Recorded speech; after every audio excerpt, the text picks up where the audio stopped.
Saudações alvinegras, pessoal. Esse é mais um vídeo dos meninos de fora da vila. Eu sou Danilo Rattori e vindo aqui, depois desse empate frustrante, mais uma frustração causada pelo Santos Futebol Clube, fazer a nossa tradicional análise do treinador e ver o que é que o Odair Hellmann falou após o jogo de ontem, né, o jogo desse empate aí com o Água Santa. Foi uma coletiva até um pouco mais longa do que as que normalmente o Odair Hellmann estava produzindo para os jornalistas. Uh, não teve assim muitas declarações diferentes do que ele já vinha falando. Foi mais a questão de sentir, acho que no caso dele, no caso dos jornalistas,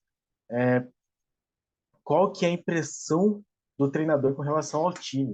Então, muitas perguntas com relação a se o time está aonde ele gostaria que tivesse, ou se ele tem perspectiva de melhora para esse time. Então vamos ver como que foi a entrevista, como sempre, separando alguns trechinhos, mas ela está toda disponível no YouTube do Santos Futebol Clube. Antes, peço sempre, se inscreve aí no canal se você não for inscrito, deixa o like, compartilhe e comente aí o que você achou da entrevista de Odair Hellmann, um pouco mais longa, como eu disse. Então vamos lá. A primeira pergunta foi com relação às ideias, né? Se ele achava que as ideias estavam sendo assimiladas depois desses 4 primeiros jogos à frente do clube. Ele falou que acreditava na evolução, no entrosamento melhor, na consistência, não sei se concorda. Ele falou que tem muitos pontos para evoluir ainda. Disse que o Santos contra o Água Santa defendeu um pouco melhor. Eu disse isso no nosso vídeo, não sei se é mérito do Santos ou demérito do Água Santa, mas ele afirmou que estava melhor posicionado, marcando mais firme no ataque para não ter contra-ataque. De fato, o Santos teve menos, talvez, espaço para adversário, não sei se foi o caso. E aí ele teve posse, mas não conseguiu ser contundente no ataque. Então, de novo, ele não usou mais o termo refino no final, mas é meio que isso, assim, ele bateu várias vezes nessa tecla de que falta o último chute, uma finalização melhor, ou um passe antes da finalização. No primeiro tempo, de novo, o Santos teve dificuldade no primeiro tempo, então ele falou que teve dificuldade, né, que o Água Santa dificultou muito a vida do Santos, melhorou no segundo tempo, mas não no acabamento. De novo, essa questão da finalização. Diz que tem uma evolução no trabalho, ele acredita, né, que nesse trabalho, está aí buscando uma equipe, uma reconstrução durante o Campeonato Paulista, então ele não consegue, ele falou, né, que não consegue repetir a equipe, muda taticamente as peças todo o jogo, e aí não consegue o entrosamento, então ele ressaltou também essa questão. Mas ele falou que acredita nesse processo e que tem coisas a corrigir, a evoluir, mas que está dentro do que ele acredita. Depois perguntaram assim, de novo, né, já que perguntaram primeiro das ideias, né, assimiladas, se foram assimiladas, acho que foi até o Felipe Camargo que perguntou qual que é a ideia do jogo, então, né? Com 4 jogos, mais 30 dias de pré-temporada, qual que é a ideia de jogo do Santos? Que é uma coisa que ninguém está conseguindo ver. E inclusive ele comentou, o repórter que fez a pergunta, comentou sobre a questão de ter muita ligação direta. E ele falou, não, ligação direta foi no último jogo, contra o São Bernardo, né? Essa aqui não é uma situação que ele treina, e ele acha que melhorou no segundo tempo, assim, né? No sentido que parou de acontecer. O objetivo é ter uma construção inicial, né, para clarear o jogo, mas que não está conseguindo fazer eventualmente. E aí eu vou colocar um trecho de uma fala dele mais voltada para essa questão tática. Então achei interessante aqui falar especificamente, ou ele falando especificamente sobre isso.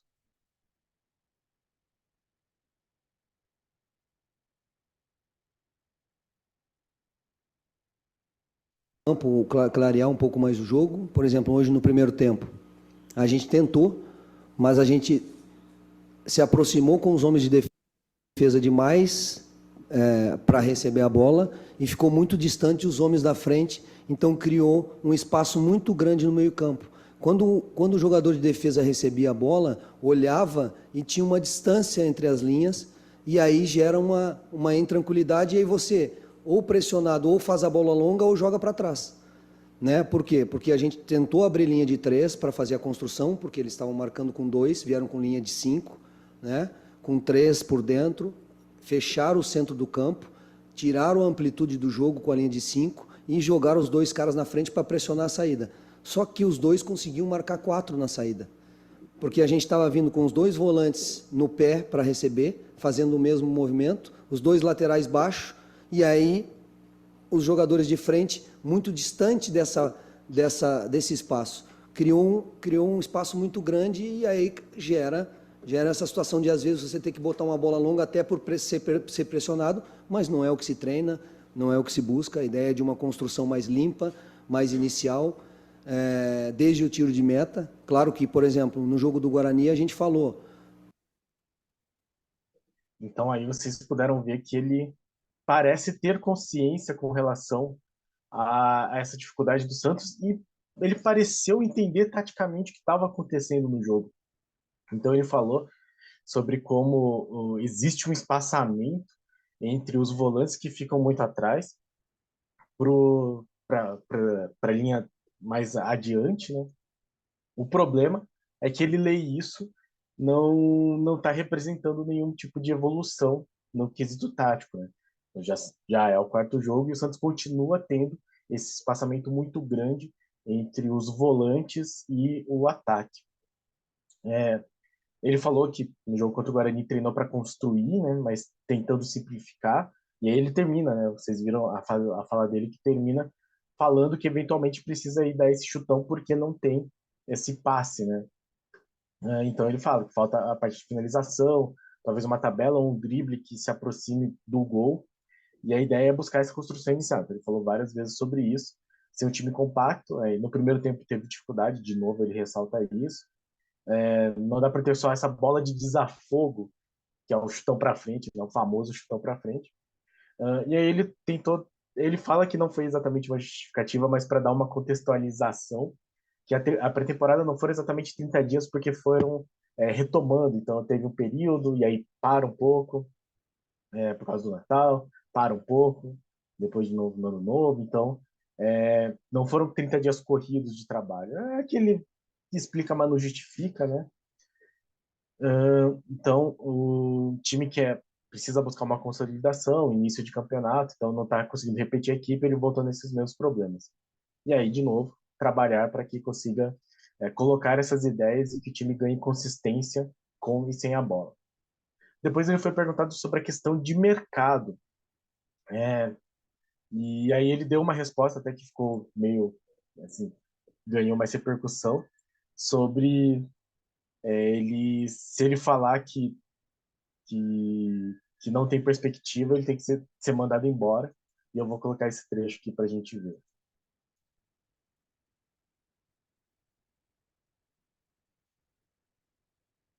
Algo de alguma coisa. Olha, se eu te responder que eu não tenho perspectiva, o presidente tem que me mandar embora amanhã. Eu tenho perspectiva, todas as perspectivas. Eu não vim aqui dar desculpa e nem dizer que a gente está jogando o melhor futebol, que a gente está conseguindo produzir o melhor futebol do futebol brasileiro. Não, a gente está com dificuldades, mas está enfrentando essas dificuldades, né? A gente tem 5 pontos, gostaríamos de ter mais pontos, gostaríamos de ter no mínimo 7 pontos hoje, ou 7 ou 8 pontos, para já estar numa situação melhor na tabela. Então, aí ele falando sobre como ele tem perspectiva, ou pelo menos tentando passar a ideia de que ele tem perspectiva de vitórias, de melhorar. E aí a pergunta, né, falava sobre essa questão de perspectiva e se o Santos já estava indo ao mercado buscar outras contratações. E ele falou que sobre contratação ele não fala, e inclusive deu 2 motivos, né? Um, porque cria uma situação de expectativa, e aí talvez crie um leilão, né? Se ele fala que o Santos está atrás, o outro time talvez aumente o preço. Falou que só fala internamente com o Falcão e a direção. E outra que, com os jogos que estão tendo, né? Ele falou especificamente que daqui a 2 dias já tem jogo de novo, e os jogadores dele, né, os meus melhores guerreiros, como ele falou, são os que já estão no elenco. Então ele precisa dar força para esses jogadores, porque são os caras que vão entrar em campo no sábado, que estão lutando, segundo ele. E aí, de resto, tem que ver se tem condições financeiras, de mercado, oportunidades para conseguir trazer outros jogadores. Mas ele fala, né? Precisa acreditar no grupo, dar força e dar oportunidades para que todos possam entrar e construir a equipe mas ele falou que acredita na equipe. E aí ele termina falando de novo, assim, né? Então eu tenho que acreditar, eu não posso responder diferente. Ele fala que se não tiver perspectiva tem que ser mandado embora. Ele falou que ele é o treinador, né? Ele é o capitão, ele tem que ser o último a pular do barco. Então ele segue acreditando. E aí, de novo, uma pergunta sobre os reforços, mas se existe uma conversa diária com o Falcão. Ele falou que sim, todo dia está conversando com ele. Não só com o Falcão, mas com a diretoria, né? É o trabalho de estar sempre visualizando a equipe, possibilidades de mercado, as situações das inscrições. Interessante ele ter falado isso, porque ele acho que mencionou na outra pergunta também, né? Ele está sempre observando as situações das inscrições. É uma coisa que o Santos mesmo já teve problemas recentemente, né, de perder a inscrição de um jogador, perder um prazo, escrever um jogador quando não deveria, e aí ele ressaltar isso é importante, né? Não sei se é por uma coisa pessoal que ele tem, de se preocupar com isso muito firmemente, ou se é a diretoria que tem uma preocupação muito grande com isso, mas é bom que eles se preocupem com isso, já que o Santos acho que tem até o dia 10 para contratar, para inscrever jogadores no Paulista. Não sei, não sei, não sei. Talvez seja um indicativo de que o Santos esteja de olho nesse tempo, porque talvez tenha alguém já em vista e estamos de olho no prazo. Mas não posso garantir isso, só torço para que seja algo assim. Então, tem conversas internas, sentando todos os dias para que possam tomar as melhores decisões. Depois a pergunta sobre a questão mais psicológica, talvez, mais mental, né, de como trabalhar a cabeça de jogadores, principalmente de um garoto que nem o Ângelo, né, está tendo respaldo por parte do clube. E ele fala que tem que entender todo esse processo, né, não pode descartar nenhum jogador, mas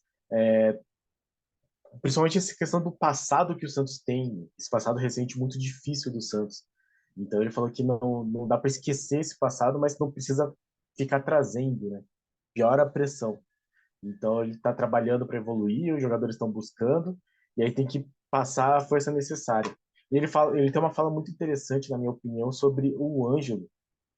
Então eu vou trazer ele aqui, até porque o Ângelo foi o jogador que foi mais visado, acho, no jogo passado. Então ele falou algo que é muito interessante com relação à formação do Ângelo. Não sei se cabe até uma crítica à gestão, ou às gestões, mas já é uma coisa que o torcedor sabe ou pelo menos deveria saber antes de O criticar o treinador Ângelo. passar essa força, vamos falar especificamente do Ângelo, é um menino, é um jovem que completou 18 anos agora, que talvez, né, essa é uma discussão importante, talvez ele é um acima da média, mas talvez tenha queimado etapas no processo, talvez tenha não jogado pouco no sub-17, pouco no sub-20, né? Para chegar num momento desse, a maturidade está maior, e isso que ele é um menino maduro, ele é um menino do bem, ele é um menino trabalhador, só que é um menino de 18 anos. Se nós começarmos a colocar toda a responsabilidade nesse menino de 18 anos que já queimou etapas no processo, aí está errado. A responsabilidade tem que vir para mim, para os mais velhos, e aí sim a cobrança quando eles saírem, fugirem um pouquinho do contexto todo para também cobrar, porque eles também têm que ter responsabilidade. Mas eles vão evoluir nesse processo. Até nesse processo da relação com o torcedor, da relação com a derrota, com a vitória. É um processo de amadurecimento. Às vezes a gente visualiza. Então ele ressalta como é um processo de amadurecimento que o Ângelo não teve. E eu acho interessante ele destacar isso, porque é verdade. O Ângelo acabou sendo meio que um consenso que ele foi queimado, ele foi jogado, estreou num jogo que ele nunca deveria ter estreado. Se a gente pensar na diferença, sei lá, do Endrick, que foi tratado como uma joia do Palmeiras, estreou quando o time estava ganhando de 3-0, já era quase campeão brasileiro com não sei quantas rodadas de antecedência. O Ângelo foi jogado numa fogueira, o time perdendo do Fluminense no Maracanã, nos acréscimos, e essa foi a estreia dele. Então, não era o momento dele estar estreando com 15 anos. Então ele fala assim, né, um jovem que nem jogou sub-20, como é que você cobra do Ângelo que ele seja um Messi? Então ele acho que ele falou muito bem nesse sentido. E é verdade, não sei se o Ângelo como que ele está se sentindo hoje, mas poxa vida, ter que passar tudo que está passando nesse time para ser xingado pelo torcedor, uma hora explode mesmo. Né? Não tô falando que ele tá certo em xingar o torcedor, mas enfim, como eu disse no nosso vídeo, a crise é tão feia que todo mundo tá mostrando o pior lado de si mesmo, que é o que as crises fazem, né? Os momentos ruins fazem. Eu acho que não dá para cobrar muito mais maturidade de um garoto que nem o Anjo. Mas ele falou, o Odair, está em processo de evolução tática, técnica, mental, e ele está aqui para cobrar, mas dentro da idade que ele tem, né? Tem que ter discussão sobre colocar os meninos, então é interessante que ele fale isso. Até vai ter uma pergunta que ele não vai responder mais na frente sobre o Ivonei, mas daí eu comento sobre isso. Ele falou que o Ângelo pulou etapas porque ele é bom, mas uma hora esse tipo de queimação de etapas cobra as contas e cabe a eles conversarem com o Ângelo para que tire essas responsabilidades. O problema é que o resto do elenco não está assumindo essa responsabilidade. Eu concordo com o que ele falou, mas tinha que ter mais jogadores lá que fizessem mais coisa, principalmente na questão de assumir esse time. Bom, ainda precisa de evolução, mas é um jogador diferenciado tecnicamente. Em relação à próxima partida, foi perguntado sobre as questões de Michael Dodge Mendonça. Falou que tem que aguardar, principalmente na questão do Michael e do Dodge, tem que ir avaliando até o próximo jogo. O Mendonça parece que foi uma febre que ele já estava tendo no outro jogo contra o São Bernardo. Muita febre, então até deixou na concentração para ver se melhorava. Vamos ver se ele se recupera. Depois perguntaram sobre a questão de ser mandante no Canindé e se isso atrapalhava ele. Ele falou que muda um pouco a logística, né? Ele quer ir na sexta de manhã fazer um treino já no Canindé para visualizar o espaço. De novo, ele falou que não tem muito como planejar coisas, mudar muito a tática, mas ele gostaria de fazer um espaço para poder treinar jogada. Achei interessante ele falar de treinar jogada. Imagino que os jogadores então tomem como referência, sei lá, as marcações de fora do gramado, talvez. Então, para esse tipo de coisa é importante, principalmente na bola parada, né? Que você já sabe mais ou menos onde que vai começar a jogada. E ele falou que sempre teve a Vila como referência, tá? Até quando ele treinava times que iam jogar na Vila Belmiro, criou na cabeça da importância de jogar na Vila. E em casa, né? Jogando em casa, você tem que ir melhor. Ele queria criar essa identidade na Vila, mas vai ter que jogar no Canindé, então ele disse, né, que todo mundo fala sobre a torcida do Santos, que vai muito em São Paulo, e vai se tornar a casa do Santos lá também, o Canindé. E ele falou do torcedor do Santos também, que vaiou no intervalo, vaiou no final, mas durante o jogo apoiou, e ele falou assim, com os resultados vamos conseguir mudar isso. Tomara que esses resultados venham, porque tá difícil, né? Nem resultado nem futebol. E eu vou colocar aqui o final da resposta dele, que eu achei interessante, que é meio que uma resposta ao que ele tinha falado na outra entrevista, que se tornou também meio que um viral, né, da outra entrevista, que foi a questão dele ser mágico. Então ele fala um pouco sobre não ser mágico. Para não trazer essa carga dos 2 anos, mas quando eu falei sobre a palavra mágico, ela estava dentro de um contexto.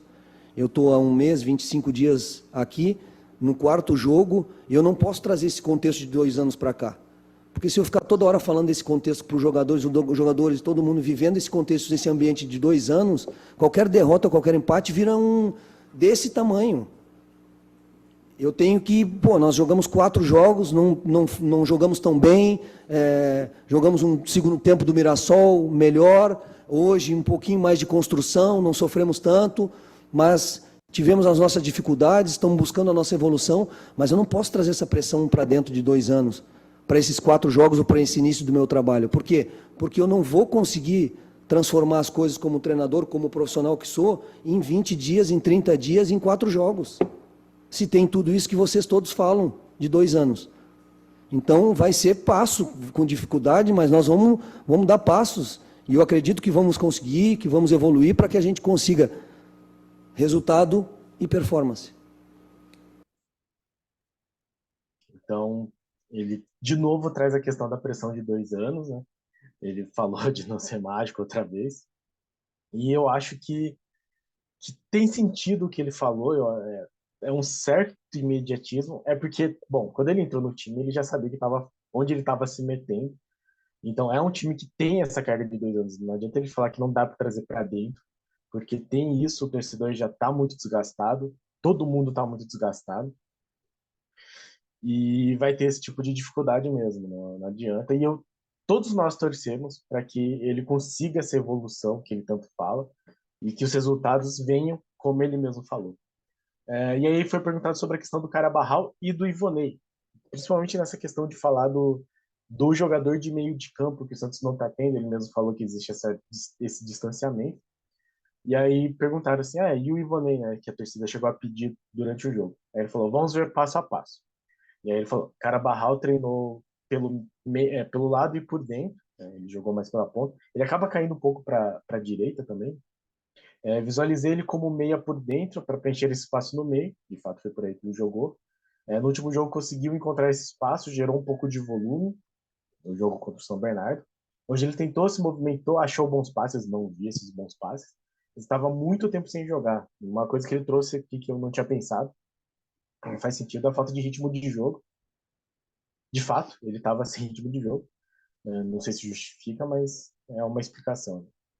Tentou, buscou, e aí ele falou sobre as questões da dificuldade que ele teve durante o jogo, e aí terminou a entrevista.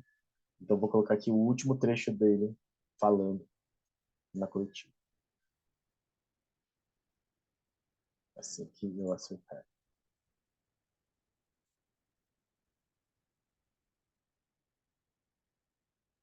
Ele. No primeiro tempo nós tivemos mais dificuldade porque as linhas estavam mais afastadas e ele até estava tentando preencher esse espaço, mas nós precisávamos de mais jogadores nesse setor para que a gente pudesse fazer essa construção mais limpa e jogar. Então ele tentou, fez bons movimentos, com as jogadas mais limpas encontrou bons passes, vai evoluir fisicamente e é um jogador que visualiza nesse momento mais nessa função de meia. Fim da entrevista coletiva. Muito obrigado. Então, esse foi ele terminando a declaração sobre o Carabarral. Falou que acredita, visualiza ele nesse sentido. Mas ele falou também que falta jogadores no meio. Só que ele mesmo não colocou mais jogadores nesse meio. Ou por falta de jogadores, mas não sei assim, né, o que ele poderia fazer. Mas de qualquer forma, realmente está faltando. Só que não está sendo feito nada para isso. E aí ele não respondeu sobre o Ivonei. E eu não sei se ele fica nessa expectativa do Ivonei entrar. Eu acho que o Ivonei já está na lista, então não precisa gastar uma vaga na inscrição do Paulista. Acho que o Ivonei entraria naquela lista B, eu acredito. Mas ele acabou não respondendo sobre o Ivonei, não sei o que ele pensa sobre isso. De qualquer forma, é preocupante, nós estamos todos preocupados. E o Santos já volta a campo no sábado, então não vai ter tempo novamente para fazer qualquer tipo de treinamento. Como ele falou mesmo, só recuperação. E já entra em campo contra a Ferroviária, de novo pressionado, de novo precisando vencer. E torcendo aí para que o Canindé faça, às vezes, da Vila Belmiro, que, enfim, não tem surgido também como um grande efeito para o Santos. Não foi, assim, uma entrevista coletiva daquelas bombásticas. Ele ressaltou muito essa questão mesmo de que não pode trazer os 2 anos para cá, para o presente. É que é impossível fazer isso. Não tem como esquecer simplesmente as 2 últimas temporadas ruins que o torcedor do Santos teve. Então agora é aguardar para ver se nesse próximo jogo contra a Ferroviária já tem uma evolução e se ele consegue, principalmente, né, melhorar o time no período maior que ele vai ter, que vai ser aí do sábado, depois do jogo da Ferroviária, até o sábado do jogo do Clássico, que não vai ser no Parque das Alianças, vai ser no Morumbi, aparentemente mais contra o Palmeiras. Certo, pessoal? Então, muito obrigado a todos que assistiram ao nosso vídeo, muito obrigado a todos que acompanham o nosso canal, muito obrigado a todos os nossos inscritos. Se você não é inscrito, se inscreve aí, deixa um like, compartilha e comente suas impressões sobre esse trabalho aí, né, de 4 jogos do Odair Hellmann. É complicado, ele já está sendo muito criticado, mas o contexto todo é muito ruim, para ele também é ruim. Eu não acho que seja o momento de mandar ele embora, nem cogitar isso, mas ele pegou uma bucha mesmo, né? Não tem muito mais o que comentar além disso. E eu torço para que ele consiga aí mais resultados. Então, comente aí o que vocês acharam dessa entrevista, o que vocês têm achado do trabalho do Odair até agora. Sim, é um trabalho de pouco tempo, mas também de pouca evolução. E agradecer aqui os comentários que nós tivemos no outro vídeo, né, do Jerônimo Salles, do Vicente da Carabina aqui. Obrigado, pessoal que comenta. A gente eventualmente não responde, mas sempre lê, sempre fica feliz. E no mais, continue comentando, continue acompanhando o canal e pra cima deles. Abraço, pessoal.